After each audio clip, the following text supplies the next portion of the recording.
ഓടി നേടിയെന്ന് ഇങ്ങനെ KSRTCയിലൊക്കെ പരസ്യം കൊടുക്കുന്നുണ്ട്. ശരിക്കും KSRTCക്ക് മാത്രമാണ് ഗവൺമെന്റിന് ലാഭം ഉണ്ടായി കൊടുക്കുന്നത്. അപ്പം ഈ ബിവറേജ്, ലോട്ടറി അതിനൊക്കെ എന്തോന്ന് പറയും?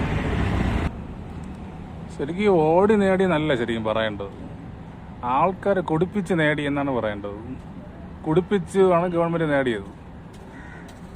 കുടിപ്പിച്ച് നേടിയിട്ടുണ്ട്. ലോട്ടറി വിറ്റ് ആൾക്കാരെ പറ്റിച്ച് ആൾക്കാരെ ഇത് നമ്മൾ പലപ്പോഴും ചിന്തിക്കുന്ന കാര്യമാണ്. ഈ മദ്യം, ലോട്ടറി ഇതെല്ലാം ഒരേ കാറ്റഗറിയാണ്. ആൾക്കാരെ ഒരു മാനസികാവസ്ഥ തെറ്റിക്കുക, വേറെ ഒരു ഉദ്ദേശമില്ല. മാനസികാവസ്ഥ തെറ്റിച്ചിട്ട് അയാൾ അഡിക്ഷൻ ആക്കുക അതിലോട്ട്.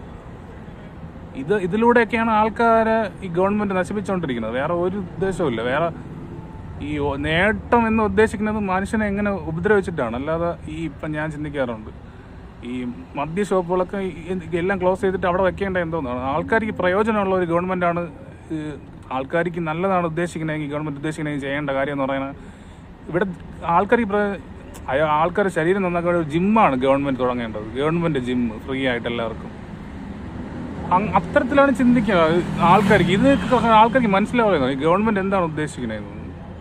മനുഷ്യനെ എങ്ങനെ ദ്രോഹിക്കാന്ന് മാത്രമാണ് ചിന്തിച്ചിട്ടുള്ളൂ. അല്ല ഓടി നേടിയെന്നല്ല, ആൾക്കാരെ കുടിപ്പിച്ച് നേടി എന്നാണ് പറയേണ്ടത്. അതാണ് പരസ്യം ചെയ്യേണ്ടത്.